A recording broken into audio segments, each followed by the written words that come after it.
R0, 2. Olá pessoal, eu quero conversar um pouco com vocês hoje sobre a dinâmica da transmissão das doenças. Quando a gente se vê numa situação como essa que nós estamos nesse momento de pandemia, a gente se assusta porque a gente vê os números da doença, no caso do coronavírus, aumentando a cada dia. A gente tem aquela ideia de que, caramba, todo mundo vai adoecer, daqui a pouco toda a população do planeta Terra vai estar doente se nada fosse feito. Mas não é bem assim que se comportam as doenças transmissíveis. Elas apresentam uma dinâmica que eu vou tentar mostrar de uma forma simplificada como é que isso aí se comporta. Primeira coisa que a gente precisa ter é o conceito de uma coisa que a gente chama de R0. O R0 é a chamada taxa de propagação da doença. O que é a taxa de propagação da doença? É o número de pessoas que eu, estando doente, sou capaz de infectar.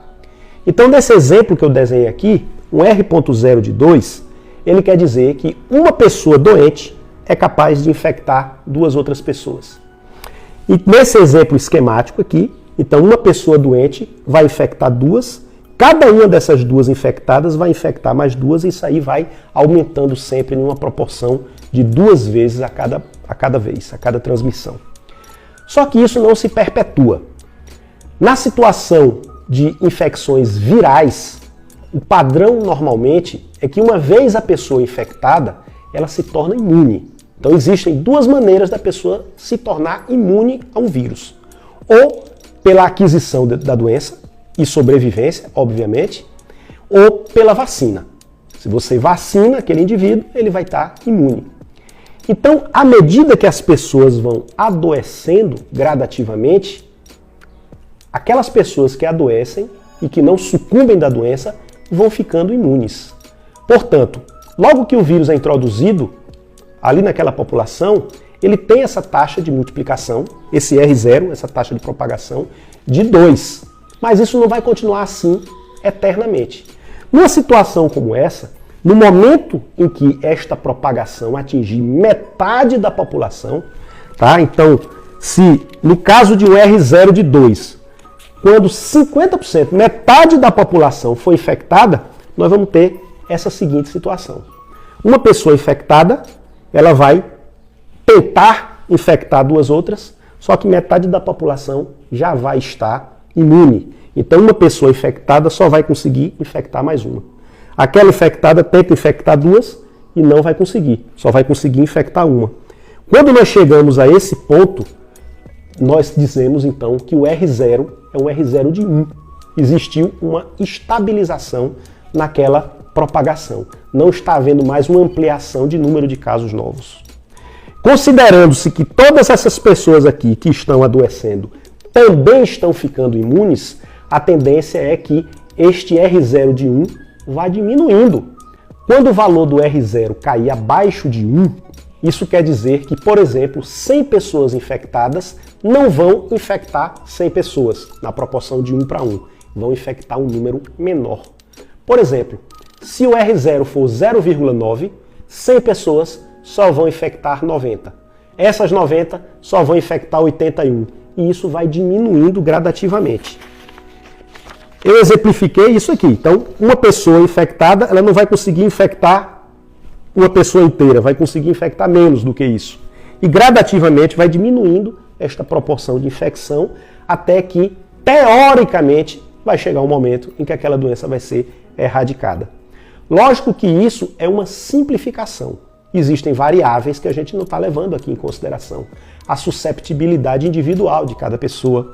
Outra variável que a gente não está levando em consideração é a possibilidade de mutação do determinado vírus. Então tudo isso pode acarretar mudanças. A tradução disso é essa curva que eu fiz de uma forma simplificada aqui. Essa curva representa o aumento do número de casos em relação ao tempo. Aqui seria o tempo, o número de casos. O número de casos vai aumentando enquanto o R0 for maior do que 1. Quando o R0 chega a 1, é o pico da curva. Então eu não vou ter mais casos novos aumentando. Eu vou ter uma estabilização daquele número de casos novos. Quando o R0 cai abaixo de 1, eu vou ter uma redução da curva. Levando-se em consideração especificamente a pandemia de coronavírus, onde o R0 é um número entre 2 e 3 aproximadamente, o cálculo que se tem é que para nós chegarmos a um R0 de 1 e passarmos do R0 de 1, a gente deve ter pelo menos 60% da população imunizada. Sabemos que a imunização ela pode acontecer de duas formas, ou através do contato com o vírus, ou através de uma vacina. Que sabemos também, a ciência sabe disso, provavelmente a gente não vai ter uma vacina disponível antes de 1 ano a 1 ano e meio para ser utilizada em massa. O que nós precisamos fazer então é evitar que este pico chegue de uma forma muito rápida. Porque provavelmente 60% da população vai ter contato com o vírus e vai desenvolver de alguma forma essa imunidade.